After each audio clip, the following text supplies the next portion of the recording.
家好，大家知唔知？調轉咗添。Hello， 大家好，大家知唔知咩係玻璃貼呢？冇錯，就係黐喺塊電話上面嗰個玻璃貼。咁就係頭先呢，我塊玻璃貼就爛咗啦，跟住就爛成咁，可以見到超水嘅。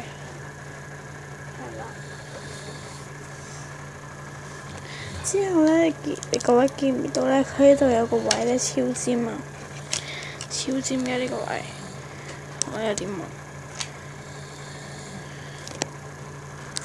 OK，我揾啲嘢擋一擋。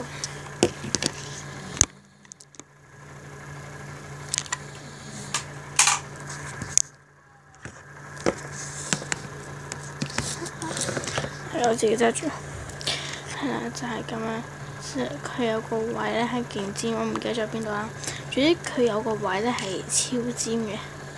咁係啦，我頭先見到佢爛爛地，跟住咪咁樣接埋。之後呢度有個位係勁尖嘅。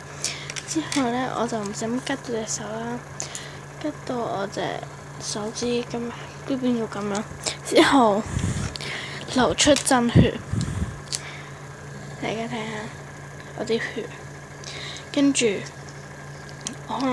我本身一開始就冇嘢嘅，跟住我戴得耐咗呢，之後佢就開始流血咧，流成咁樣咯，好似你覺得有啲刺心嘅。跟住我擦一擦出嚟，跟住就發現成塊膠布就係鮮血。所以呢條片呢，就提醒大家。如果呢啲玻璃貼爛咗，就算折埋咗，唔好去搞佢。如果我就好似我咁樣，係啦。咁今日 video 就係咁多啦。